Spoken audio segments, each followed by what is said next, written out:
The rain never stopped on the colony world of Rinner 7. It was a place where the sun was just a faint rumor behind gray clouds. And every building looked like it had given up on hope long ago. Commander Elias Ward, a retired human officer, stood beneath a flickering light outside the trade shelter, his coat dripping with cold rain.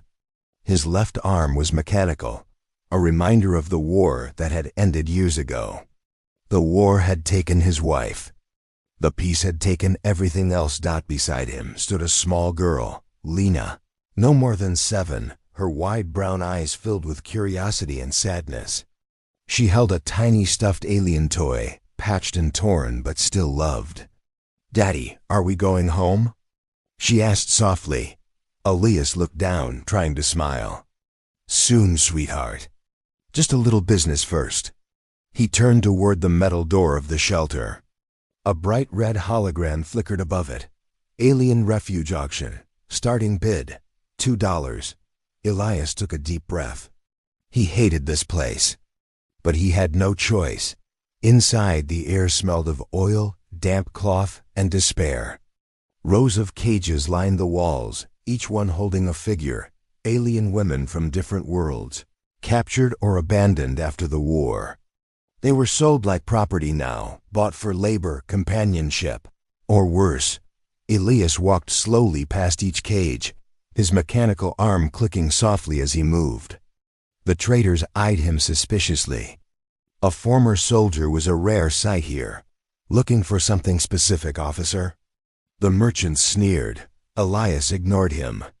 He stopped in front of one cage where a young alien woman with pale violet skin sat silently. Her eyes were a deep silver, and her hands were bound. She didn't look up. Her nameplate read, "Tira of Luther, price, $6.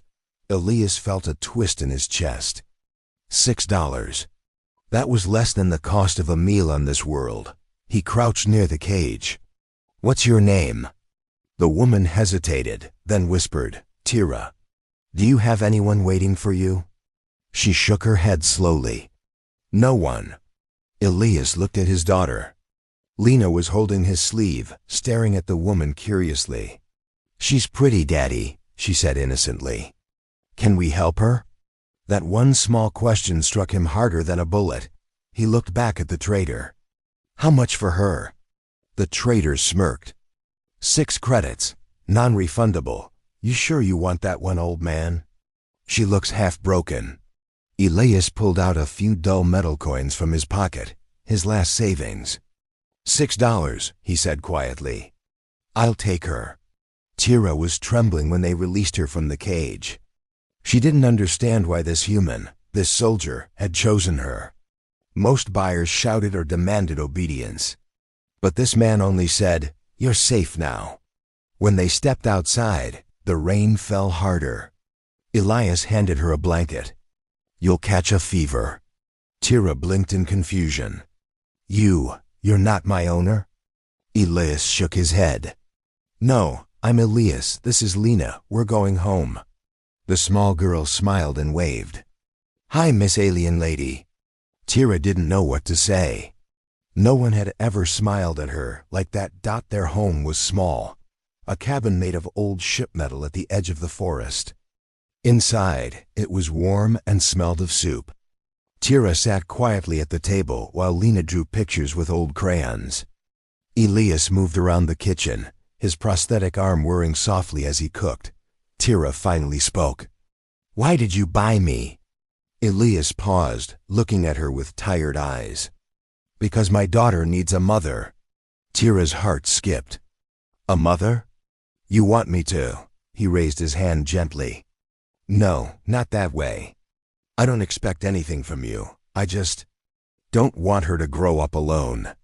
He poured her a bowl of soup and slid it across the table. "Eat. You look like you haven't in days." For the first time in years, Tira felt something warm spread inside her chest. Not just from the food, from the kindness. Days turned into weeks. Tira helped around the house, cleaned, cooked, and took care of Lena. The little girl adored her. She would braid Tira's hair and teach her human words. laughing the whole time. Sometimes, Elias watched them from the porch, the rain still falling endlessly. It reminded him of his wife, and the promise he had made before she died. Keep Lena safe. Give her love, even if it's not your own. One evening, as they sat by the small fireplace, Lena asked, "Daddy, can Miss Tira be my mom now?" Elias smiled sadly. "Maybe someday, sweetheart. If she wants to." Tira looked away, her silver eyes shining with emotion. She wasn't sure what she felt, gratitude, sadness, or something deeper, but peace never lasted long on RYNAR-7. One morning, Elias went into the nearby settlement to sell scrap metal.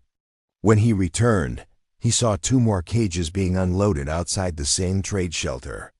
Inside them were 2 more alien women, one with emerald green skin and golden eyes, the other with faintly glowing blue markings across her face. They looked terrified. The crowd around them jeered, throwing small stones. "Fresh cargo from the outer rim," shouted the trader. "Half price today." Elias clenched his jaw. He saw one of the guards strike the green-skinned woman when she refused to kneel. She fell, bleeding. He couldn't look away. He didn't plan to interfere. But then he saw Lena, standing beside Tira, watching everything from the corner of the street. Her small voice trembled as she whispered, "Daddy, they're crying." Elias felt something inside him break again, the same feeling he had when he saw Tira for the first time. He reached into his coat pocket. He had only a few credits left. Maybe 7. Maybe 8. He walked up to the merchant. "How much for both?" The man raised a brow. "Both? You joking? You already got one." Elias stared coldly. "How much?" The merchant laughed. "You soldiers never learn. 10 credits. But I'll give you a deal, 8 for both." Elias dropped his last coins onto the table. "8 it is." The merchant grinned. "You're crazy, human. What do you even do with them?" Elias simply replied, "I give them a home." The 2 new women were named Rena and Keleth. When they arrived at the cabin, Tira looked at them with shock and confusion. "Why?" she asked Elias quietly. "Why bring more?" Elias sighed. "Because they needed saving too." Rena bowed her head in silence. Keleth stared suspiciously, her blue eyes glowing faintly in the dim light. "You could sell us." "Or worse," she said bitterly. "Why pretend to be kind?" Elias didn't argue. He just said softly, "You'll see." That night, while the storm howled outside, he gave them dry clothes, food, and a place by the fire. Lena ran around excitedly, showing them her drawings and calling them aunties. Slowly, Rena's hands stopped trembling. Keleth's glare softened. Tira smiled faintly. For the first time, the cabin felt alive, filled with laughter, warmth, and hope. But deep inside, Elias knew it couldn't last. He wasn't a hero, just a man trying to keep a promise. The authorities on Rinner 7 didn't look kindly on humans taking in alien refugees. There were laws, strict and cruel, forbidding cross-species cohabitation. And if they found out about him, he could lose everything. That night, as everyone slept, Elias stood outside in the rain, staring at the horizon where the lights of patrol ships blinked faintly. He whispered to himself, $6. That's what her life was worth. But to us, she's priceless. He clenched his mechanical fist. I'll protect them all, no matter what it costs. Behind him, Tira appeared quietly. You can't fight the whole world alone, she said softly. He turned to her. Then I won't be alone. Their eyes met, human brown and alien silver, and in that moment, something unspoken passed between them. Not love yet, but the beginning of it. The storm outside never seemed to end, and yet inside this small cabin at the edge of the forest, warmth had found a way to live. The days passed with quiet laughter, shared meals, and small moments that stitched together something that looked like family. Elias would wake early, his metallic arm humming softly as he prepared breakfast. Tira, Rena, and Cullith each found a place in this strange new life. Tira, gentle and calm, became the heart of the home. Rena, bold and strong, handled repairs and hunting in the forest. Cullith, quiet but wise, taught Lena songs in her alien language. Lena loved all three. She called them her moms, one after another, giggling every time Elias blushed and pretended not to hear. But deep down, Elias knew peace was fragile as the old cabin walls during the windstorms. One morning, a loud knock echoed through the wooden door. Elias froze. Hardly anyone came this far out of town. He opened the door slightly. A man stood there, tall, wearing a dark coat with a scanner device in his hand. The symbol on his shoulder made Elias's stomach twist. Colonial Security Force. Commander Ward, the man said flatly. Long time. Elias's jaw tightened. You have the wrong person. The officer smiled coldly. You were never good at lying. We heard rumors, you buying alien refugees, bringing them here. That's illegal, you know. Elias stayed silent.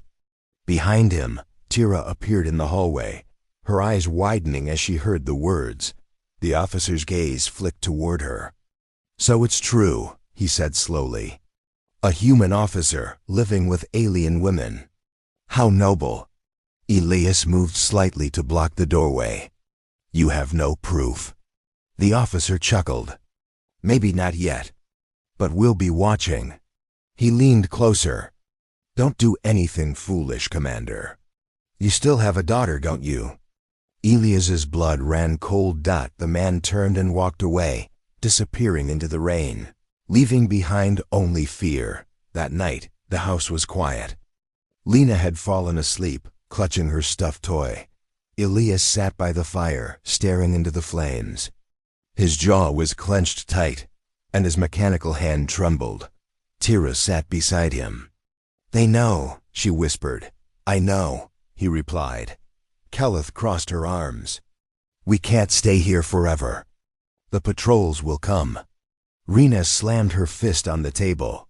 Then we fight. I won't go back in a cage. Elias looked at her, really looked at her, and saw the fire of someone who had suffered too much to lose again. No one's going back, he said quietly. Not while I'm breathing. But even as he said it, he felt the weight of his promise crush him. He wasn't a soldier anymore. He was just a father trying to protect his little girl. And the three souls who had become part of her world. The next day, Elias went into town. He wore an old hood to hide his face. The settlement was loud, filled with markets and noise, but people stared at him. They remembered him, the war hero who disappeared after his wife's death. He stopped by a mechanic shop owned by his old friend, Drake, a rough man with a kind heart. Drake looked up from his workbench. Elias Ward, I thought you were dead. Not yet, Elias said with a faint smile. I need help. Drake frowned. What kind? Elias hesitated. I need papers for people who don't exist. Drake's eyes narrowed. Refugees? Elias didn't answer. That was enough, Drake sighed. You always had a death wish. Fine, I can make new IDs, but it'll take time, and it won't be cheap. Elias nodded. I'll find a way to pay. Drake stared at him for a long moment, then said softly, You're risking everything, Elias. Why? Elias looked out the window where the rain was falling again. Because my daughter laughs again. That's worth everything. Back at the cabin, Tira was teaching Lena how to cook. The smell of soup filled the room. Mom, Tira, how do you make it taste sweet? Lena asked, tilting her head. Tira smiled. You put love in it, little one. Rena laughed from across the room. That's not an ingredient. Cullith added quietly, On my world, it is. They all laughed softly, a small, fragile joy in a world that had forgotten laughter. But their peace shattered again that evening when a drone flew over the forest. Its searchlight cutting through the trees. Elias ran out with his rifle, aiming it toward the sky. "Get inside," he shouted. The drone hovered, scanning the cabin roof. Then, just as quickly, it flew away. Tira came to the door, her voice trembling. "They're searching already." Elias nodded grimly. "Then we move soon. Before they find us." That night, after everyone slept, Elias sat by the table with a map and old datapad spread out. He marked routes through the forest, across the old mining tunnels that led to the mountains, a place far from the cities, far from patrols. He didn't hear Tira approach until she spoke softly behind him. "You can't keep running forever." "I can try," he replied. She walked closer, her hand brushing his metal arm gently. "You saved us, Elias. You gave us a home. But you can't carry all the weight alone." He looked at her, eyes tired. "If I don't, who will?" Tira smiled faintly. "Then let us carry some of it with you." For a long moment, he said nothing. Then he nodded, the first small crack in the wall he'd built around his heart. Days passed. The drone patrols grew more frequent. Elias, Tira, Rena, and Kelith began packing supplies quietly at night. Lena sensed something was wrong. One evening, she looked up at Elias and asked, "Daddy, are we leaving home again?" Elias knelt down and brushed her hair. "We're just going somewhere safer, sweetheart." "Will my moms come too?" He smiled softly. "Always." That promise lit up her little face. "Then I'm not scared." But the next morning brought something unexpected. A knock on the door, soft, hesitant. When Elias opened it, a woman stood outside. Human, thin, nervous, her clothes torn from travel. "Please," she whispered. "They told me. A man here helps the lost." Elias's eyes narrowed. "Who told you that?" "Your friend, Drake." She looked behind her fearfully. "They're coming for me. I was hiding refugees, alien children. They'll kill me if they find me." Elias felt his chest tighten. Another soul caught in the storm. He opened the door wider. "Get in, quick." Tira, Rena, and Kelith exchanged worried glances as the woman stepped inside. Her name was Mira, and she carried data chips, evidence of what the government had done to alien prisoners, torture, experiments. Kelith looked pale as she read them. "These are from the camps. The ones that were supposed to be closed." Elias clenched his jaw. "They lied." Mira nodded. "They never stopped. And they'll kill anyone who speaks." Rena crossed her arms. "Then we make them listen." Elias looked at her sharply. "You mean fight?" Rena met his gaze. "You saved us, Elias. Maybe it's time we save others." That night, the fire burned low, and the cabin was filled with silence, the kind that comes before storms. Elias looked at the three women who had once been slaves, now sitting as equals beside him. He saw the spark of something new in their eyes: courage, purpose, unity. Tira took his hand gently. "You didn't just buy us, Elias. You freed us. Maybe that's what your daughter needed, to see that love can save more than one life." He looked at her, his voice low. "And maybe it's what I needed too." Kelith leaned forward. "If we go public with Myra's proof, they'll come for us all." Rena smirked. "Let them come." Elias stood slowly. "No, we do this smart. We go to the old outpost in the mountains. Broadcast the data from there." He looked around the room, at the three alien women and the little girl sleeping peacefully. "This isn't just about family anymore," he said quietly. "It's about what's right." Outside, thunder rolled across the sky. The storm was coming, not just of rain, but of truth. That night, as the rain fell harder than ever, Elias whispered to himself while watching Lena sleep, $6. That's what it started with. But this, He looked at the women preparing to move. This is what it's worth now. The mountains of Rinner 7 rose high into the clouds, their icy peaks slicing through the mist. Wind howled between the cliffs as Elias Ward led his small family, his daughter Lena, and the 3 alien women, through narrow paths covered with frost. Behind them, smoke still rose from the forest below. The soldiers had found their old home. "Keep moving," Elias said, his breath fogging the air. "We can rest when we reach the outpost." Rena carried Lena on her back, her strong green arms holding the child gently. Tira walked beside Elias, helping him when the path grew steep. Kelith followed last, scanning the horizon with her glowing blue eyes. They had lost everything, again. But they still had each other, and somewhere inside the human's heart, beneath the pain and exhaustion, lived one small spark of hope. Hours later, they reached the old military outpost. It was buried deep in the mountains, half destroyed, half frozen, a ruin from the war Elias once fought in. He brushed snow off the metal door and entered the dark corridor. "It still works," he murmured, seeing the faint hum of power from the backup core. Tira looked around nervously. "You used to live here?" Elias shook his head. "No, I used to fight here." The silence that followed was heavy. They made a small fire in the main chamber. Lena curled up under blankets, falling asleep quickly. Rena and Kelith checked the supplies while Elias and Tira talked by the faint light. Tira spoke first. "They'll come, won't they?" Elias nodded slowly. "They always do. But this time," she said softly, "we'll be ready."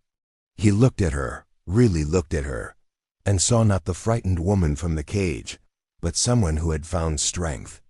Someone who had found purpose. "Do you regret it?" he asked quietly. "Coming with us?" She smiled faintly. "Regret being free? No, not even if it ends tomorrow." The next morning, Elias connected the old communication system. Sparks flew from the wires as he adjusted the frequency. Kelith worked beside him, her fingers moving quickly over the alien tech she had carried from the camps. Rena stood by the door, guarding the entrance with her blaster ready. Finally, the console beeped. Kelith's face lit up. "We can send the broadcast. Mira's data, everything they've done to our people. Once this goes out, the whole sector will know." Elias nodded. "Do it." But before they could, the radar blinked red. "Incoming dropships, 3 of them. They found us," Rena hissed. Elias clenched his jaw. "We hold them off long enough to finish the upload." Kelith started the transmission, her voice steady despite the tremor in her hands. "Uploading data. 60%. Elias grabbed his rifle and moved to the window slit, snow blowing in his face. Through the mist, he saw lights descending, soldiers. Armored and armed, fanning out in formation. The lead officer stepped forward, the same man from before. "Colonial security," he shouted through a loudspeaker. "Elias Ward. You are charged with treason and cross-species violation. Surrender now, and maybe your daughter lives." Lena stirred awake inside the bunker, frightened by the voice. Tira hugged her tightly. "It's okay, little one. Your father's here." Elias shouted back through the wind. "You'll have to come and take her." The officer smirked. "Gladly." Moments later, the battle began. Blaster fire tore through the snow. The old outpost walls shook as soldiers advanced. Rena fired back from the doorway, covering Elias as he aimed his rifle. Kelith ducked behind the console, calling out updates. 80%. Tira helped hide Lena behind a crate, whispering, "Close your eyes, sweetheart. Don't be scared." Elias fired again, his mechanical arm recoiling from the impact. "Rena, right flank. I see them," she yelled, knocking 2 soldiers down. Grenades exploded nearby. The room filled with smoke. Kelith coughed. 90%. The officer shouted through the smoke, "You're outnumbered, Ward." You can't win. Elias gritted his teeth. Maybe not. But I can make sure everyone knows who the real criminals are. He turned toward Keleth. When it hits 100, send it everywhere. Keleth nodded.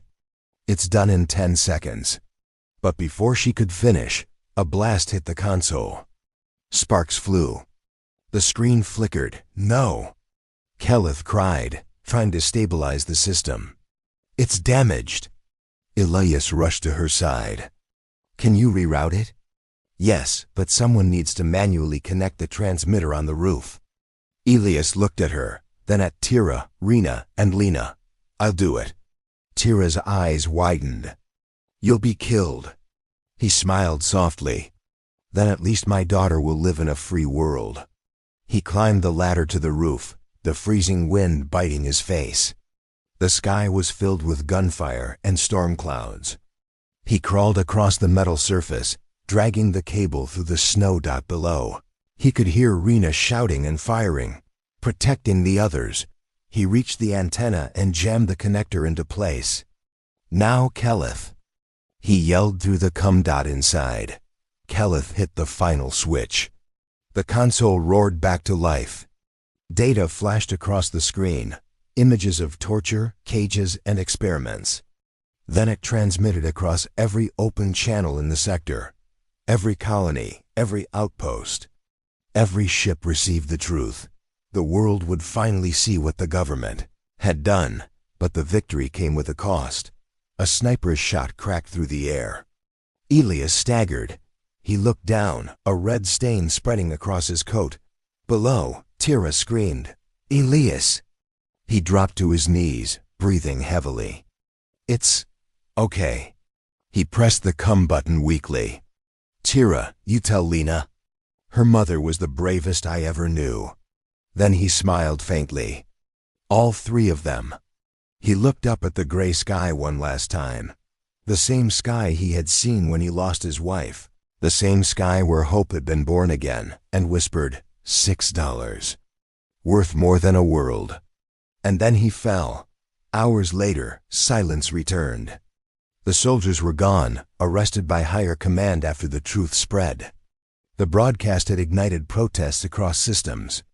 The laws would change. Slowly, painfully. But they would dot in the ruins of the outpost, Tira, Rena. And Keleth buried Elias beneath the frozen soil. Where wildflowers would grow when spring returned. Lena placed her stuffed toy on the grave. Bye, Daddy, I'll be brave. Like you. Tira knelt beside her, tears glistening on her silver skin. He saved us all, little one. Keleth whispered, no one will forget his name. Rena looked up at the gray sky. He bought us for $6. But what he gave, no price could ever measure. Months passed. The mountain snow melted. A new settlement rose near the old outpost, built by both humans and aliens working together. Lena grew taller, learning both her father's language and her mother's. Tira tended a small garden. Rena trained young defenders. Keleth worked with scientists to rebuild trust between their worlds. Every evening, they sat together by the fire, telling stories about Elias, the man who saw souls. Not species. Lena always ended them the same way. Smiling softly, my daddy said love makes a family. He was right. Years later, across the galaxy, a statue stood in the new colony square, a bronze figure of a man with a mechanical arm, holding the hands of 3 alien women and a little girl. The plaque below read, Elias Ward, the human who paid $6 and bought freedom for the galaxy.